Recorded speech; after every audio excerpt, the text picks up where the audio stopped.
चलो पोजीशन लो पोजीशन लो।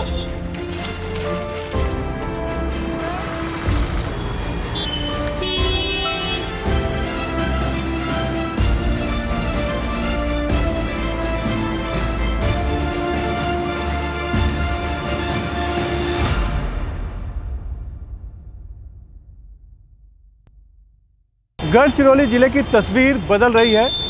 कभी नक्सल प्रभावित जिले के तौर पर बदनाम जिला अब विकास का नया मॉडल बन रहा है।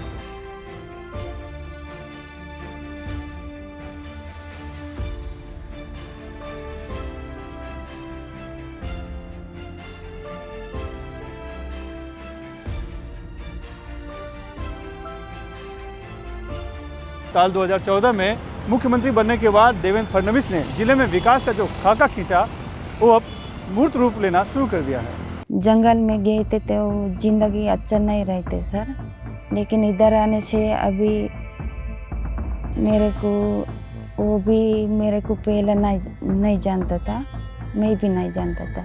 इधर आके दोनों मिलके हम शादी किया, 2 बच्चे भी हो गया। अभी अच्छा जिंदगी हम जी रहे हैं सर।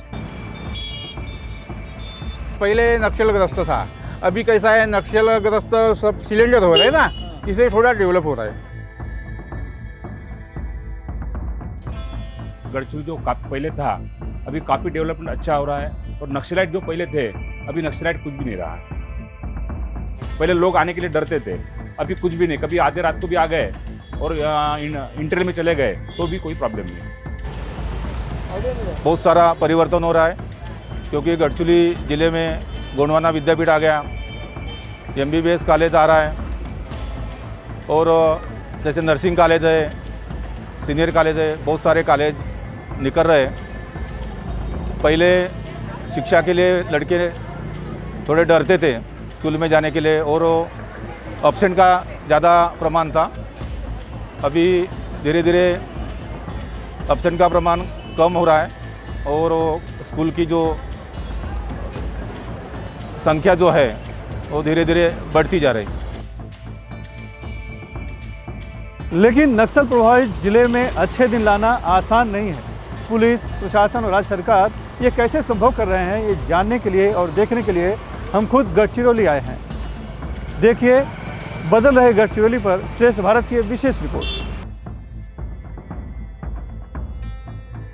छत्तीसगढ़ और तेलंगाना राज्य की सीमा से लगा महाराष्ट्र का गढ़चिरौली जिला कभी देश में नक्सलवाद के लाल गलियारे का हिस्सा था।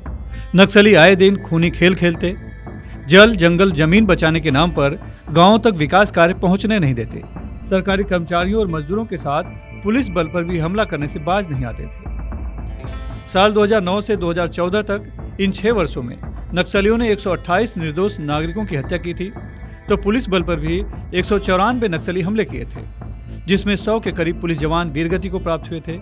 हालांकि पुलिस ने भी जवाबी कार्रवाई में 61 नक्सलियों को मौत की घाट उतारा था, लेकिन जिले में हर तरफ दहशत का माहौल था।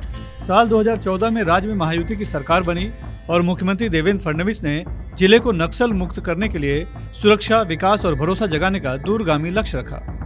उसके लिए सबसे जरूरी था नक्सलियों की कमर तोड़ना। इसलिए एक रणनीति के तहत 2 मोर्चों पर एक साथ प्रहार किया गया। एक तरफ नक्सलियों की फंडिंग से लेकर हर तरह की मदद करने वाले इकोसिस्टम यानी अर्बन नक्सल लोगों पर नकेल कसना, तो दूसरी तरफ C60 कमांडो फोर्स को और आक्रामक और आधुनिक हथियारों से लैस करना।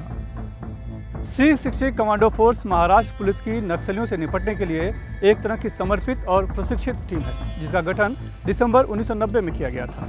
तब शुरुआत में इसमें 60 कमांडो शामिल थे, इसलिए नाम दिया गया था C60। तब से ये टीम लगातार घने जंगलों में नक्सलियों से लोहा ले रही है और उनका काल बनकर उभरी है।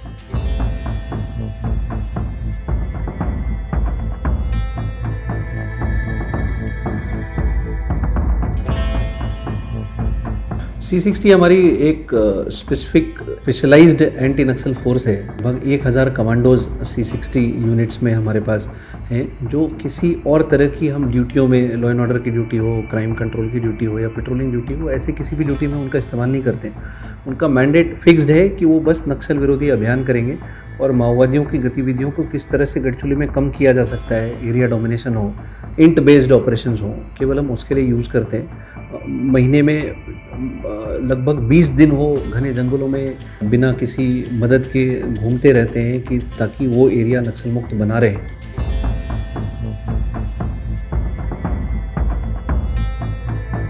ये जब जाते हैं अभियान पे तो ये 2-2, 3-3 दिन तक बाहर रहते हैं, 3-3 दिन तक जंगलों में सोते हैं, बिना किसी शेड के घने जंगलों में खुद प्रवास करते हैं, खुद अपना जंगल से ही पानी लेकर के खाना बनाते हैं।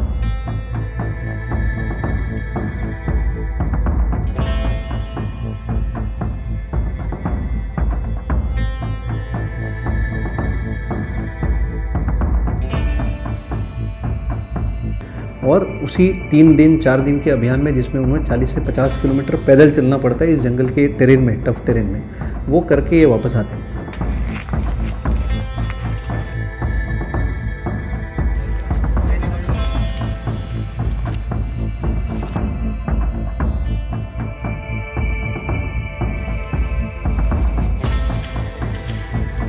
अगर हम इनके फिगर केवल पिछले 6 साल के देखें तो C60 ने कुछ 5017 अभियान पिछले 6 साल में किया है और लगभग 2 लाख घंटे से ज़्यादा उन्होंने जंगल में बिताए। अगर एक अभियान की हम 40 घंटे की एक अभियान होगी कम से कम एवरेज, तो 2 लाख घंटे से ज़्यादा उन्होंने जंगल में बिताए।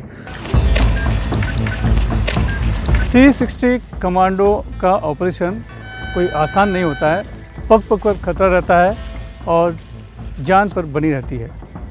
खास करके जो नक्सली हैं वो सड़कों पर और ज़मीन में बारूदी सुरंगें लगाते हैं। इसके लिए बहुत ज़रूरी होता है कि उन बारूदी सुरंगों को पहचानना। एक तरह से जो मैनुअली टीम है, BDDS की टीम एक साथ में रहती है। ये देखिए इस तरह से ये बारूदी सुरंगों की पहचान करते हैं। उनके हाथ में है डीप सर्च मेटल डिटेक्टर और इसके साथ ही एक आप गाड़ी देख रहे होंगे, वो जो गाड़ी है वो गाड़ी में बैठे हुए सर्च किया जाता है, जिसको कहते हैं व्हीकल माउंटेड DSMD, और उसमें स्क्रीन लगी हुई है। जैसे ही कुछ शक होता है वैसे ही उन्हें संकेत मिलता है और फिर स्क्रीन पे दिखाई पड़ता है कि क्या कहीं इस तरह की बारूदी सुरंगें तो नहीं लगाई गई है। तो लगातार ये जो प्रक्रिया है ये चलती रहती है जब भी कोई भी C60 कमांडो की टीम ऑपरेशन के लिए निकलती है। पोजीशन लो। जंगल हो, पहाड़ और नदी, हर विषम परिस्थितियों में भी C60 कमांडो फोर्स ने अपनी काबिलियत दिखाई है और सैकड़ों नक्सलियों को मौत की घाट उतारा है। हालांकि इस दौरान उनके कई जवान भी वीर गति को प्राप्त हुए, कुछ जख्मी भी हुए, लेकिन जवानों का जोश हाई है।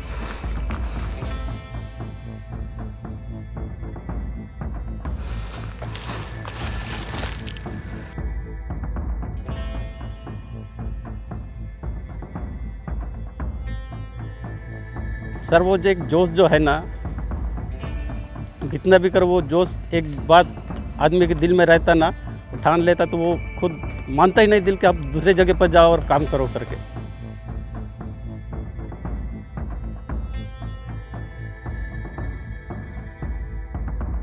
C60 का नाम महाराष्ट्र में नहीं सर, पूरा देश में नाम C60 का चल रहा है, हुआ है। तो उस C60 का एक हिस्सा, एक सदस्य, एक कमांडो होने की वजह से फ़ख्र और गर्व बहुत महसूस करता हूँ सर। और ये जो इनकाउंटर हुआ, गोली लगी, फिर भी हम डटे रहे, 12 माओवादियों को ढेर किया, ये जो गढ़चिरौली का इतिहास है सर, इसी वजह से बहुत गर्व और बहुत फ़ख्र महसूस करता हूँ सर।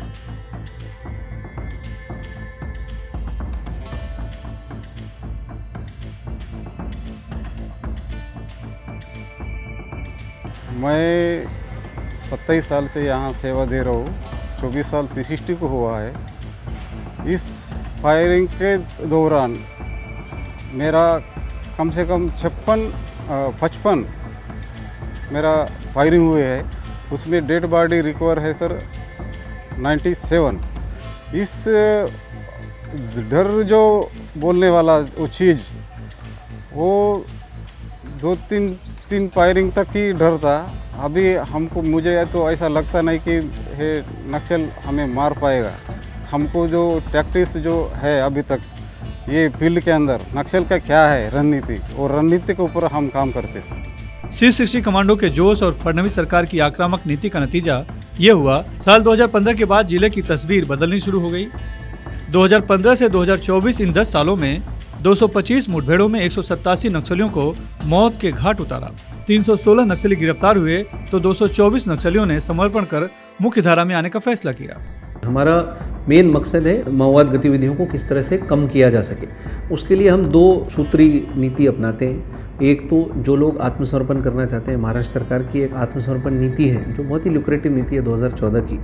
वो उसमें कोई भी माओवादी आत्मसमर्पण करता है तो उसको अच्छी खासी इनामी राशि दी जाती है। उसके लिए महाराष्ट्र एकमात्र शायद ऐसा राज्य होगा जहाँ पे उनको ज़मीन का एक टुकड़ा भी दिया जाता है जो उनके नाम पे किया जाता है, उस पर घर बांध करके देते हैं और उनके रोजगार और स्वयं रोजगार के लिए भी हम संधि प्रोवाइड करके देते हैं। तो आत्मसमर्पण के लिए भी हम प्रयास करते हैं। डेवलपमेंटल एजेंडाज जो गवर्नमेंट का है, केंद्र सरकार का और राज्य सरकार का, उसको फैसिलिटेट करने के लिए भी गढ़चिरौली पुलिस काफ़ी काम कर रही है, जिससे गढ़चिरौली के अंदरूनी इलाकों में जहाँ पे PVTGs, माडिया ट्राइब्स हैं और गोंडी ट्राइब्स हैं, उस एरिया में शासन के योजनाओं का लाभ, शासन के रोड, मोबाइल नेटवर्क, ब्रिजेस ये पहुंचाने के लिए गढ़चिरौली पुलिस सारी प्रोटेक्शन भी प्रोवाइड कर रही है। पिछले 2 साल में हमने 400 4G के मोबाइल टावर्स पूरे गढ़चिरौली में एक्टिव किया है। 400 4G मोबाइल कनेक्टिविटी 3 अलग अलग सर्विस प्रोवाइडर के आज के डेट में लाइव हो गए हैं। अंदरूनी से अंदरूनी किलोमीटर में लगभग हमने 400 किलोमीटर के रोड्स बनवा करके लिए हैं, ब्रिजेस बनवा करके लिए हैं। तो डीपेस्ट ऑफ एरियाज़ जो बरसात के समय में 6-6 महीने तक मुख्य तहसील से कट जाते थे और 6 महीने के लिए उनका संपर्क केवल छत्तीसगढ़ के साथ रहता था, उसको भी हमने महाराष्ट्र से जोड़ने में जो परियोजनाएं हैं उसको इम्प्लीमेंट करने में गढ़चिरौली पुलिस ने मदद की है। जो लोग आत्मसमर्पण करना चाहते हैं उसके लिए गढ़चिरौली पुलिस खुले बाँह से उनका स्वागत करती है। जो लोग हथियार नहीं डाल करके शासन विरोधी, सरकार विरोधी गतिविधियों में अभी भी लगे हुए हैं, तो उनके लिए नक्सल विरोधी अभियान और न्यूट्रलाइजेशन हमारा अंतिम पर्याय है, जिस पे फिर बाद में हम फोकस करते हैं। सरकार आत्मसमर्पण करने वाले नक्सलियों को घर बनाने के लिए जमीन के साथ उन्हें रोजगार भी दे रही है। कभी नक्सली रहे सुशीला और देवसाई पुरेटी आज नवजीवन बस्ती में सामान्य जीवन जी रहे हैं। साल 2013 में आत्मसमर्पण करने के बाद दोनों की मुलाकात हुई, फिर शादी और आज 2 बच्चे हैं जो स्कूल जाते हैं। पुलिस की मदद से पति पत्नी दोनों को कोनसरी स्टील फैक्ट्री में नौकरी मिली है और खुशहाल जिंदगी जी रहे हैं। पहले गांव में थे तो वो लोग आते थे, नाच गाना करते थे, मीटिंग लेते थे। उसके देख देख के बाद हम चले गए। पहले पुलिस का दबाव भी नहीं था, उनका छह करके हम उधर चले गए थे। उधर जाने के बाद पता चला कि फायरिंग होना, ये होना करके सब लोग मरते थे, खाना नहीं मिलते थे, पानी नहीं, नहाने के लिए कुछ नहीं। बाद में सोच के हम सिलेंडर गए। तो तब से आप यहीं रह रहे हैं? यहीं रह रहे 2013 से यहाँ पे। तो सरकार से क्या क्या मदद मिली? सरकार से मैं ज़मीन भी मिली, घरकुल भी मंजूर कर दिया और उधर से जो उनका मेरा बख्शिश था वो भी मिल गया। पहले का जिंदगी जंगल में गए थे तो जिंदगी अच्छा नहीं रहते सर, लेकिन इधर आने से अभी मेरे को पहले नहीं जानता था, मैं भी नहीं जानता था। इधर आके दोनों मिलके हम शादी किया, 2 बच्चे भी हो गया। अभी अच्छा जिंदगी हम जी रहे हैं सर। साफ है, जल जंगल जमीन बचाने के नाम पर गरीब अशिक्षित स्थानीय आदिवासियों को ही नहीं, दूसरे राज्यों के युवकों को भी बरगलाने का माओवादियों का भ्रमजाल अब टूट रहा है। हरियाणा में जिंद के रहने वाले असीन राजाराम उर्फ अनिल की कहानी तो हैरान करने वाली है। छात्र जीवन में माओवादियों के बहकावे में आकर पीपल्स वार ग्रुप से जुड़ने के बाद अनिल को गढ़चिरौली में नक्सलियों की प्रचार विंग की जिम्मेदारी दी गई थी, लेकिन फिर जल्दी ही मोह भंग हुआ और अब अनिल का दावा है कि मुख्य धारा में रहकर ही आदिवासियों का कल्याण संभव है। थोड़ा लिखना पढ़ना जानता था, मैं कहानियाँ लिखता था, आर्टिकल वगैरह लिखता था, तो मुझे प्रभात प्रेस में रखा गया। तो प्रभात प्रेस में मैंने 2006 से 11 तक काम किया। तो साथ में हम दूसरी मैगजीनें भी करते थे, उसके लिए ट्रांसलेशन करते थे, आर्टिकल लिखते थे। तो 11 के बाद फिर मुझे 11 से 2013 तक गढ़चिरौली के अंदर कंपनी 10 है, मिलिट्री विंग के एक्सपीरियंस के लिए भेजा गया। तो 2013 से फिर 18 तक मैं जो Jansangram press Orissa state committee के अंतर्गत थी, उसमें मुझे जिम्मेदारी दी गई। उसका मुझे एडिटर बनाया गया, इंचार्ज बनाया गया। तो उस प्रेस टीम का मैं सेक्रेटरी रहा। तो 2018 तक मैंने उड़ीसा के अंदर जनसंग्राम प्रेस के लिए काम किया। तो कुल मिला के 12 साल तक मैं जंगलों के अंदर जनता और ये पार्टी के लिए इस तरह से मैं काम करता रहा। अचानक से आपका हृदय परिवर्तन कैसे हुआ? सर इसमें अचानक हृदय परिवर्तन नहीं हुआ, ये प्रोसेस चला।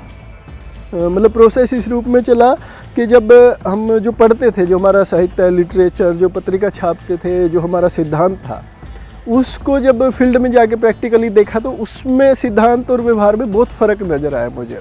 क्योंकि लगातार मैं ज़्यादा टाइम एक जगह पे रह के मैगजीन और लिटरेरी वर्क करता रहा। फील्ड में जब मैं गया गाँव के अंदर, ख़ासतौर गढ़चिरौली के अंदर जब मैं 3 साल तक घूमा, तो उसमें मुझे प्रैक्टिस और सिद्धांत में बहुत फ़र्क नज़र आया। तो उसको लेके फिर कई सारे सवाल उठे और उसमें फिर मुझे ये लगा कि जो हिंसा है, मतलब जिन आदिवासियों के लिए हम लड़ाई लड़ रहे हैं, जिन आदिवासियों के लिए हम जान देने के लिए तैयार हैं, तो वो आदिवासी मुखबिर के नाम पे बहुत ज़्यादा मतलब मारे जा रहे थे। और जो नया तबका यहाँ पे उभर रहा था, मतलब स्टूडेंट थे 10वीं 12वीं जो जाते थे, उनको डाउट देखा जाता था। कोई नौकरी करने के लिए जाएगा तो उसको भी ऐसे सोचा जाता था कि शायद ये मुखबिर बन जाए। तो उस पर अननेसेसरी बहुत सारे प्रेशर थे। फिर यहाँ की जो सरपंच, जिला परिषद तरह की जो संस्थाएं थी जो गांव के लिए कुछ काम कर सकते थी, उनके ऊपर भी बहुत तरह का दबाव था। उनको इस्तीफे, मास लेवल पे इस्तीफे दिलवाए गए एक बार 2012 में, तो 200-250 लोगों के। तो इस तरह फिर कई सारे इस तरह के सवाल उठे, तेंदुपत्ता को लेके, ये जो खदानें हैं उनके आंदोलनों को लेके, पार्टी और ठेकेदारों के संबंध को लेके, पार्टी के अंदर थोड़े भ्रष्टाचार को लेके, लीडर और कैडर के बीच का जो रिश्ता है उसमें कंट्राडिक्शन को लेके, ऐसे कई सारे सवाल बीच बीच में दिमाग में उठते रहे। नतीजा, उत्तर गढ़चिरौली जिला नक्सल मुक्त हो चुका है। अब वहां एक भी सशस्त्र माओवादी नहीं बचा है। दक्षिण गढ़चिरौली में भी नक्सलियों की ताकत अब एटापल्ली और भामरागढ़ तहसील तक सीमित हो गई है। कभी कभी छत्तीसगढ़ से लगी सीमा से नक्सली गतिविधियां होती रहती हैं, लेकिन अब नहीं के बराबर है। आज के डेट में कि उत्तर गढ़चिरौली में एक भी सशस्त्र माओवादी शेष नहीं है, ये बोलने में कोई हरकत नहीं है। 17 जुलाई को एक बड़े इनकाउंटर में मूसलाधार बारिश में हमारे C60 के बहादुर जवानों ने जा करके वो इनकाउंटर को अंजाम दिया, जिसमें उत्तर गढ़चिरौली के 12 जो कट्टर माओवादियों थे उनको मार गिराया। और उसके बाद से उत्तर गढ़चिरौली में आज के दिन में कोई भी सशस्त्र माओवादी शेष नहीं। तो C60 का ओवरऑल जो मैंडेट था नक्सल विरोधी अभियान करना और नक्सल के प्रेजेंस को गढ़चिरौली में कम करना, उसमें C60 बहुत हद तक सफल हुई है। और अब गढ़चिरौली में, दक्षिण गढ़चिरौली के एक छोटे से पॉकेट में माओवादियों का प्रेजेंस है, उसको भी कम करने के लिए गढ़चिरौली पुलिस पूरी प्रयास कर रही है। किसी भी जिले की प्रगति में सबसे अहम भूमिका स्थानीय प्रशासन की होती है, लेकिन गढ़चिरौली का मामला अनोखा है। नक्सल प्रभावित जिला होने के नाते सुरक्षा, नागरिक सुविधा और भरोसा, तीनों मोर्चे पर यहाँ पुलिस की भूमिका अहम रही है।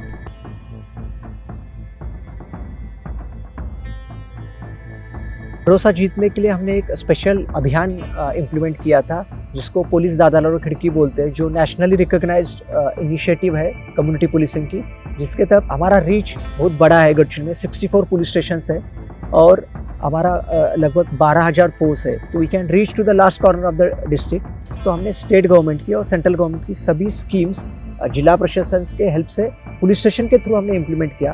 तो करीब 10,000 बेनिफिशरीज हमने कवर किए लास्ट 3 साल में।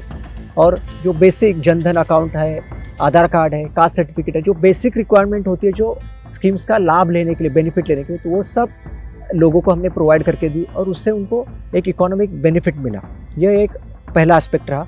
और दूसरा जो एस्पेक्ट रहा कि स्किल डेवलपमेंट, जो कौशल्य विकास के माध्यम से गढ़चिरौली पुलिस ने करीब 5,000 लोगों को एम्प्लॉयमेंट दी है 3 साल में।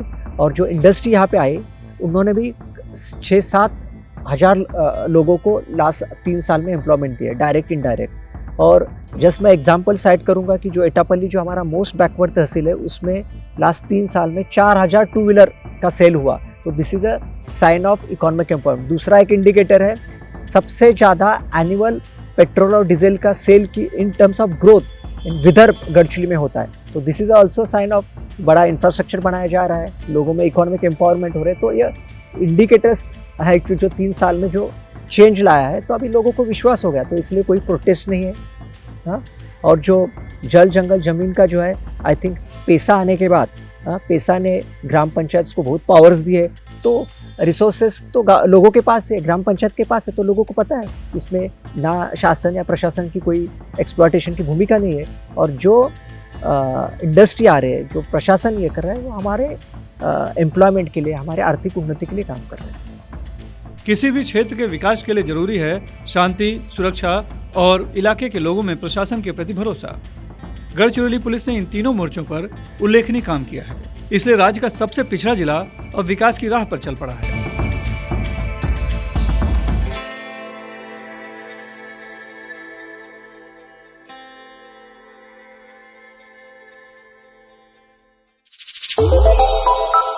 श्रेष्ठ भारत पर खबरों से जुड़े रहने के लिए चैनल को सब्सक्राइब और लाइक करें, बेल आइकन दबाएं और देखते रहें श्रेष्ठ भारत।